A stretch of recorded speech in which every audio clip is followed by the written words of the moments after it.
I in the 60s when we first came to this dining room, we had the rooms upstairs. So there was a group of young ladies who were chambermaids upstairs, and we were the waitresses downstairs. So this particular day, the chambermaid didn't come in, and they asked me to do the room. I was petrified. Not that I think there's anything wrong with that, because there's nothing. But the point is, that wasn't my forte. I didn't want to do it.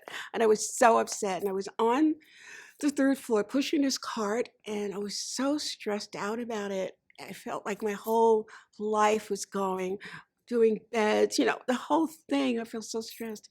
And here comes David Rockefeller. And he looks me straight in the face. He said, hello. He made my day. He absolutely made my day. I was able to do that room.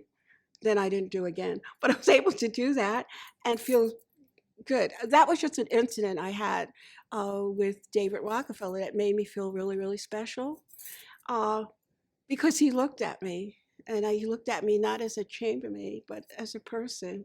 And that was a good thing for me. Another incident with David Rockefeller, I had, the portrait, the self-portrait that's out hanging there. So David Rockefeller one day comes into the dining room and he said to me, could you step outside for a moment? So I stepped out and I said to everyone, because, David Rockefeller was asking me to step outside. So I stepped outside with him and he said, he walked me down the hall. I didn't know Dr. Levine was on this platform watching. And David Rockefeller walked me down the hall and he said, what do you think of this portrait? And I looked and I said, I like it. And he said, so it stays. So when they were honoring me for my 45th honoree, you know how we get the honors, Dr. Levine said, well, we know Alzatta, you could go in the dining room, you get a table, she's always kind and sweet, but you know something else about her, she's an art connoisseur. So after that, some of the professors who came in, they would say, now we know who to blame for that picture, it's you. So that was a little quirky thing that we laughed about all the time.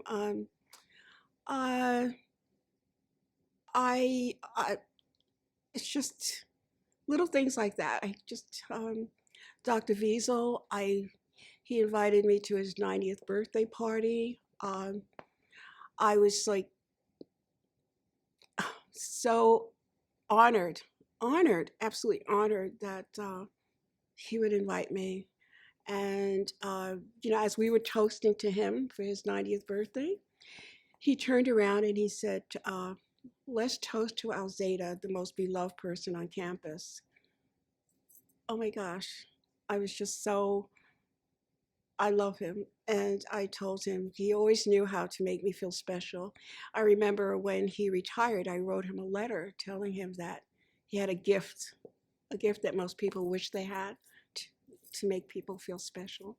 So that was an incident that I had that I thought was so, so, so special for me, that he honored me on his 90th birthday. And I thanked him for it. And he said to me, I've been meaning to do that for a long time. I just wanted to pick the right place at the time. So that was really special.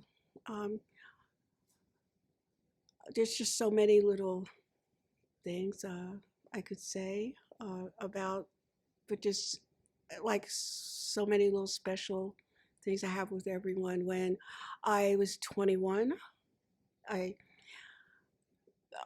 just a couple. They came to my birthday party and I didn't know they were coming.